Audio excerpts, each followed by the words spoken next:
the biggest story that came out from the Inspector General's report is that Peter Strzok was basically texting with his lover that he was going to use his power at the FBI in order to stop President Trump. I mean, it's very difficult to read his text any other way. So let's go through the Inspector General's report. It is 528 pages, that report. I spent a lot of yesterday reading it. I didn't want to give full comment on it on yesterday's show because it broke, while the show was happening and a little bit afterward. And I really wanted to give the whole thing perusal before I jump to conclusions about the report. I have now read the report, and it's not good for James Comey, the former head of the FBI. It is certainly not good for the FBI as a whole. It's terrible for Peter Strzok, and it's bad for Hillary Clinton as well. It is just not good all the way around. So there are 12 key findings of this, and we're going to go through all of them. When we finish today's show, you are going to know everything you needed to know about the Inspector General report, and you, too, I think, will be a lot more suspicious that the FBI was attempting to do the bidding of the Obama administration, the unspoken bidding of the Obama administration, and stop President Trump from being president, and also to sort of kowtow to Hillary Clinton. The great irony, by the way,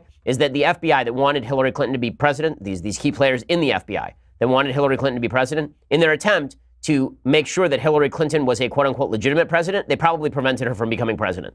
It's really ironic and kind of hilarious. So let's jump right in. First of all, FBI agents Lisa Page and Peter Strzok texted openly about stopping Trump. Okay, not just we don't like Trump, not just we think Trump's a schmuck, actually about stopping Trump. So Strzok texted Page that he would stop it being Trump's election.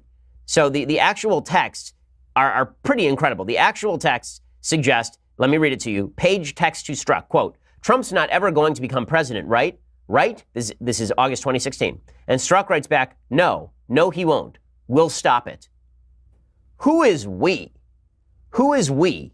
Okay, so people on the left are hanging their hat on maybe we as all the Democrats are going to rise up and stop it. Yeah, that's plausible. That's plausible. When my wife says, don't tell me no one's going to pick up the kids, and I say, don't worry, I'll stop it.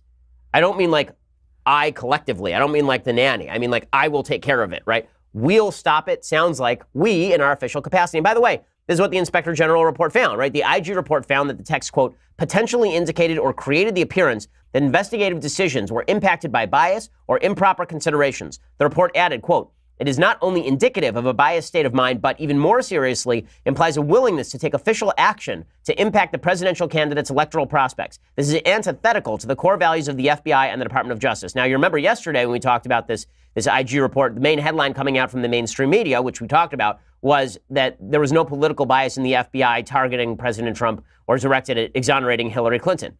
But the reality is that's not what the report says. What the report basically says is that they can't find evidence of political bias in the decision-making itself, that the decisions might have been made the same way if there were no political bias. But the report also says that Strzok's texts do demonstrate a fair amount of political bias at the FBI. And as we'll see, that political bias played into a wide variety of decisions that happened in the course of the election campaign. The report found that the Hillary investigation was not adversely impacted by Strzok or Page's decision-making, but this report did not cover the Russia investigation, right? It did not cover whether Strzok and people who thought like him were involved in the Russia investigation and to what extent they decided to pervert the Russia investigation or accelerate the Russia investigation because they did not like President Trump personally.